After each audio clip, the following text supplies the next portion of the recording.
Hey, what's up, everybody? True Boxing here. Thank you for coming back to get hit with the truth.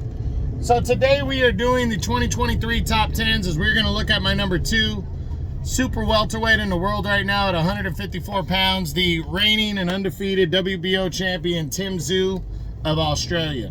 Now, before we get into that, if you could smash the like button, leave a comment, or subscribe to the channel, I really do appreciate any and all support that I can get as I continue to build my channel here.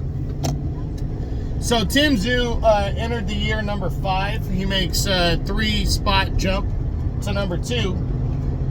He entered the year, just as an undefeated contender on the rise that we really had to start paying attention to. He had a mandatory title shot with Jermell Charlo locked up. And in January, that fight was already scheduled to take place, but Charlo was forced to pull out with an apparent back injury. So Tszyu decided to stay busy, and he signed on for a showdown with former champion Tony Harrison. And Tony Harrison was coming off of a nice win over Sergio Garcia, so it was very interesting to see what was going to go down in this fight. And I actually picked Tony Harrison to beat Tszyu. That's how good he looked against Garcia, and stylistically I thought his boxing style would be able to outmaneuver Tszyu, but Tszyu just grinded this one out. He came at Tony Harrison, cut the ring off, outworked him, landed big shots en route to a 9th round TKO win as he stayed undefeated and captured the WBO interim junior middleweight title. And then in June, when Charlo still couldn't fight, Tszyu decided to make an optional defense against Carlos Ocampo, a former world title challenger.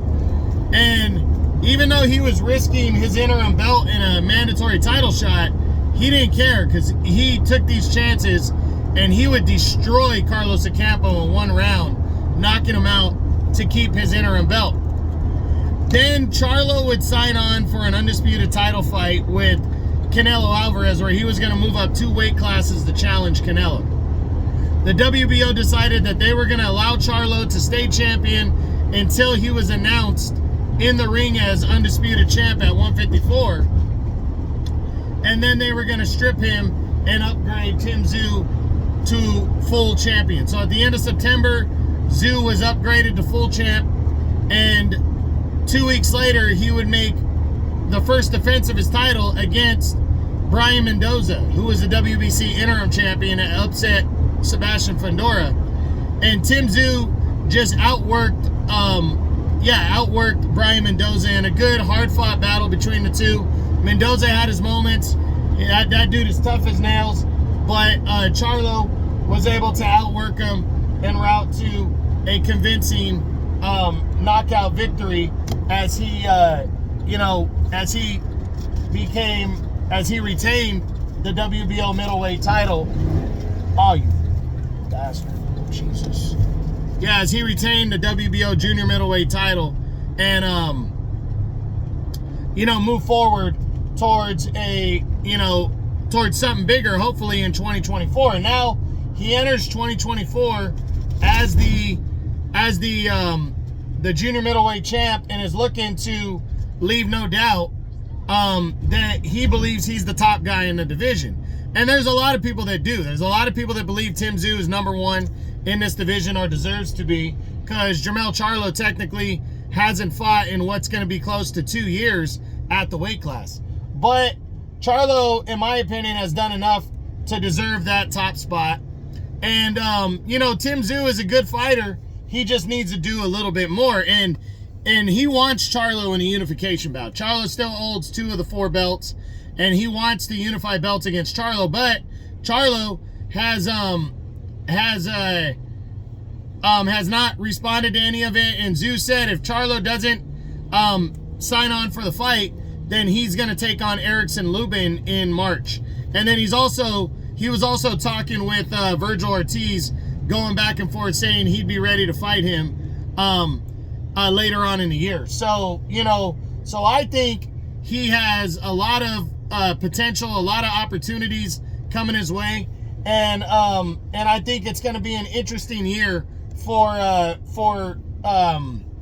for Tim Tszyu following a very good 2023, and where he went 3-0. Now, looking at overall, he's 24-0 with 17 knockouts, and he's only 29. So Tim Tszyu really can take over the division. I believe if he doesn't run into Charlo or Terrence Crawford before the end of the year, I think there's a very good chance he stays champion, throughout the year, potentially unifies belts. I think Charlo could happen before the end of the year for sure to unify. I think he could get whoever the new IBF champion is. I think he can get that guy in the ring, for later on in the year, potentially, because that's actually Bakram Melikuziev or Murtazalayev, I'm sorry. He's battling Jack Kolke next. And the winner of that fight, I think, would be open to unifying belts because neither one of those guys are a big name.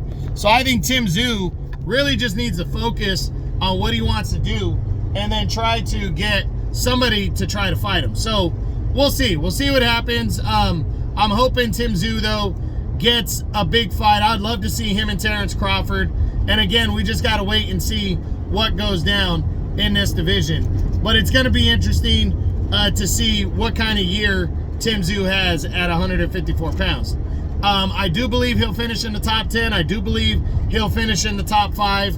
And I do believe he has a serious shot at the #1 spot. So we'll see what happens. That's it. That's what I got. That's my 2024 or 2023 top 10s on my #2 super welterweight in the world right now at 154 pounds. The reigning and undefeated WBO champion, Tim Tszyu of Australia.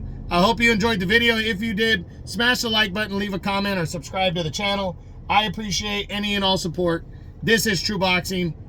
You've been hit with the truth.